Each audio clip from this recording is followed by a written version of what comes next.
Chers amis, bonjour. Nous sommes le vendredi 8 avril 2022. Il est 9h30. Quelques news de l'Arménie et de l'Artsakh et de la diaspora arménienne. Tout d'abord, la bonne nouvelle économique. L'entreprise, la société de haute technologie qui est connue dans le monde entier, Nvidia, une société américaine qui est installée à Silicon Valley, va établir un centre de recherche en Arménie. Très bonne nouvelle, l'Arménie est une pépinière de talents d'ingénieurs, techniciens, informaticiens. Voilà, l'Arménie va recevoir des bureaux de la Nvidia, qui est, comme je vous l'ai dit, une des premières sociétés mondiales en matière de technologie de l'information. Nvidia qui développe des jeux vidéo, que vous connaissez tous. Hein, il fait partie des leaders tout simplement. Hein. Voilà. Il y a quelques temps, Nicole Pachinian avait visité Silicon Valley et le centre, justement, le siège de cette société, voilà, qui emploie 20 000 personnes dans le monde, 20 000 salariés dans le monde, hein, voilà. Euh, et c'est très très bien que l'Arménie puisse accueillir une société. Par exemple, elle développe les jeux Xbox, PlayStation, ça c'est mondialement connu. Hein, voilà. Bravo à l'Arménie, bravo pour l'établissement de ces liens économiques entre les États-Unis et l'Arménie. Je pense que c'est très très bon pour l'avenir de l'Arménie, des hautes technologies qui sont aujourd'hui l'un des secteurs clés de pointe du PIB, enfin de l'économie arménienne tout simplement. Émotion, émotion. Donc encore une mère d'un soldat tué. Le héros Levon Miroumian qui a été tué lors de la guerre de 44 jours. Il a été tué 2 jours après le début de la guerre en Artsakh.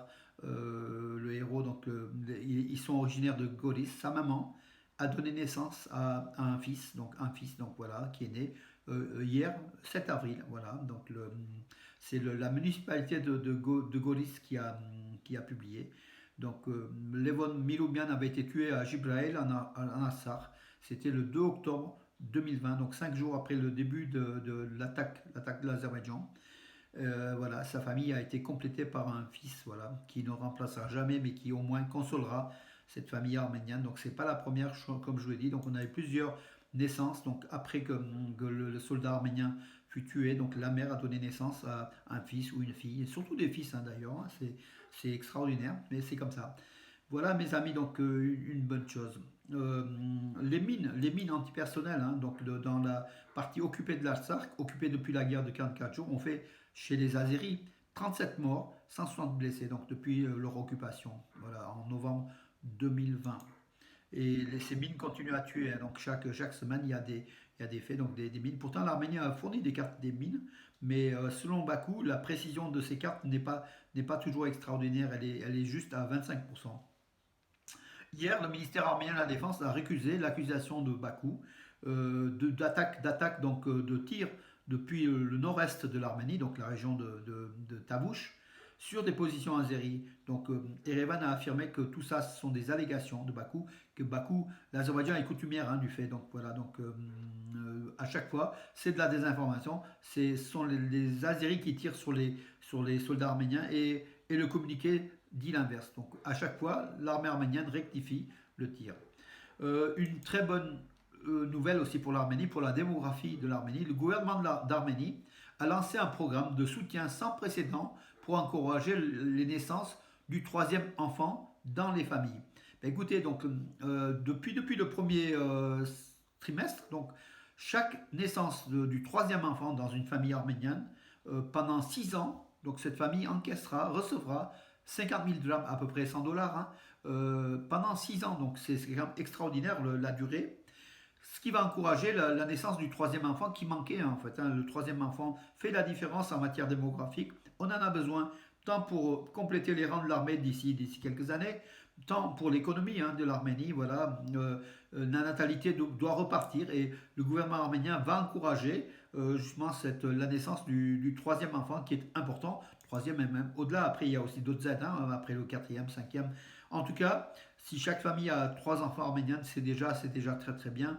Aujourd'hui, on est un peu moins de 3, hein, donc en taux de natalité. L'Arménie qui n'est pas non plus au niveau européen, qui est à un niveau assez intéressant, mais bien en dessous de ce qu'il faut, tout simplement, parce qu'il y a aussi une saignée démographique du fait de la guerre, puis du fait de l'immigration, de beaucoup de choses. Voilà, l'Arménie a besoin de naissance, a besoin de démographie pour compléter sa population. Voilà, donc et c'est une très bonne chose.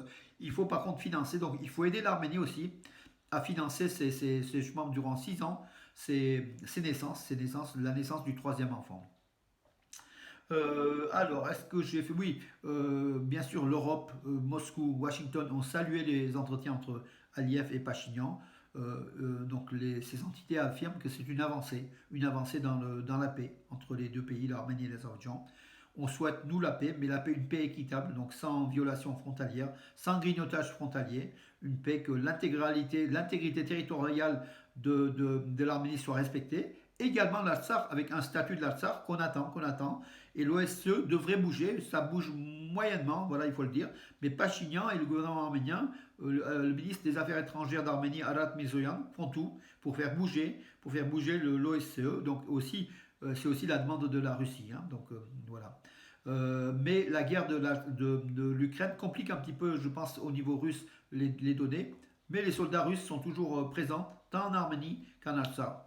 Justement en Ukraine, selon l'Union des Arméniens d'Ukraine, il y aurait eu 23 Arméniens tués donc, lors de la guerre Russie-Ukraine, dont 18 civils et 5 soldats.